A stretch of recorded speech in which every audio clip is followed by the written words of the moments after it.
Hi students, welcome back to the engineering spot. இந்த வீடியோவில் நம்ம என்ன பார்க்க போகிறோம்னா 10th தமிழ் பப்ளிக் எக்ஸாமுக்கு இம்பார்ட்டன்ட் கொஸ்டின்ஸ்லாம் தான் பார்க்க போகிறோம். ஃபஸ்ட்டு நெடுவினால் ஒரே நடை செய்யுள்ள பார்த்திங்கன்னா நாட்டு வளமும் சொல் வளமும் காற்று மாசு. இது 5 மார்க்லையும் கேட்பாங்க, 8 மார்க்ஸ்லையும் கேட்பாங்க. உங்கள் இல்லத்துக்கு வந்த உறவினருக்கு விருந்தோம்பல், இது இயல் 3ல் உள்ளது. இறைவன் புலவர் இடைக்காடன், இது 5 மார்க்லையும் கேட்பாங்க, 8 மார்க்லையும் கேட்பாங்க. போராட்ட கலைஞர் போன வருஷம் கேட்டாங்க, இந்த வருஷம் கேட்கறதுக்கு வாய்ப்புகள் இருக்குது. ஸோ பார்த்துக்குங்க.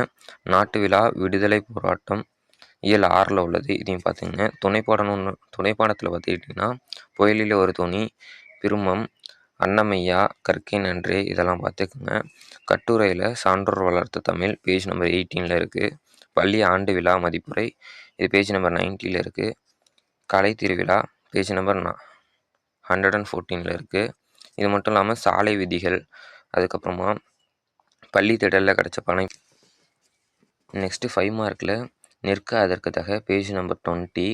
அதேமாரி 92லேயும் நிற்க அதற்கு தக இருக்குது, அதையும் பார்த்துங்க. நாம் செய்ய வேண்டிய அறங்கள், அதாவது 2 ஆப்ஷன் கொடுத்து நல்ல வெயிட்டிங்மே அப்படிலாம் கேட்டிருப்பாங்களே, அது பேஜ் நம்பர் 164ல் இருக்குது, அதுவும் பார்த்துங்க. மொழிபெயர்க்கையில் எல்லா மொழிபெயர்க்கையும் பார்த்துங்க.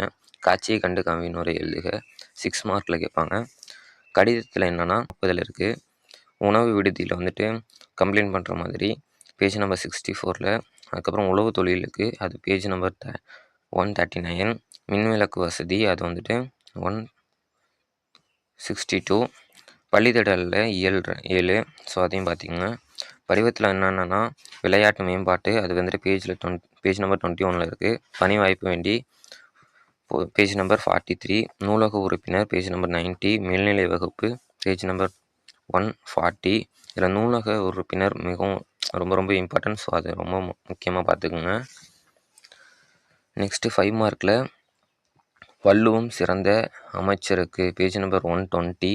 சிலப்பதிகாரம் இயல் 6, ஸோ சிலப்பதிகாரத்தை ரொம்ப முக்கியம், இதுவுமே ரொம்ப முக்கியம், பார்த்துக்குங்க. கருணையின் தாய் இயல் 7, இடைக்காடன் இயல் 4, காற்று மாசு இயல் 2, காலகணிதம் இயல் 1. ஸோ சிறுவினால் ஒவ்வொரு இயலுக்கும் எத்தனை கொஸ்டின் இருக்குது, ஸோ இதை பார்த்துக்குங்க. குருவினாவுக்கும் அதே மாதிரி ஒவ்வொரு இயல்லையும் ஒவ்வொரு கொஸ்டின்ஸ் கொடுத்துருக்கோம், ஸோ அந்தந்த கொஸ்டின் நம்பர்ஸை பார்த்துக்குங்க. நெக்ஸ்ட்டு இலக்கணத்துலேருந்து கேட்குற 2 மார்க்ஸு ஒவ்வொரு ஏழுக்கும் கொடுத்துருக்கோம், அந்த ஏழில் இந்தந்த கொஸ்டின்ஸை பார்த்துக்குங்க. ஸோ வேலோடு நின்று இந்த திருக்குறளில் பயின்று வர அணி என்னென்ன அப்படின்னு கேட்பாங்க, ஸோ அழகீட்டல் பார்த்துக்குங்க. மனப்பாட பாட்டில் அன்னை மொழியே, அதுக்கப்புறம் காலகணிதம், காசி காண்டம், திருவிழானம் வரும். ஸோ திருக்குறளில் நீங்கள் எல்லா திருக்குறளையும் பார்த்துக்குங்க. அடுத்த பயிற்சி இலக்கண பயிற்சியில் இலக்கணத்தில் 2 மார்க் வரும். கலை சொல்ல எல்லா ஏழையும் பார்த்துங்க. பகுப்பத உறுப்பு இலக்கணத்தில் இந்த கொடுத்துருக்கிற பகுப்புல உறுப்பினத்தை மட்டும் பார்த்துங்க, இதுவே போதுமானது. பேஜ் நம்பர் அது இதிலே நம்ம மென்ஷன் பண்ணியிருக்கோம். ஸோ பப்ளிக் எக்ஸாமை எல்லோரும் நல்லபடியாக எழுதுங்க. All the best. அப்புறம் இந்த வீடியோ யூஸ்ஃபுல்லாக இருந்துச்சுன்னா லைக் பண்ணுங்கள், ஷேர் பண்ணுங்கள், மறந்துடாமல் நம்ம வீடியோவை சப்ஸ்கிரைப் பண்ணிக்கோங்க.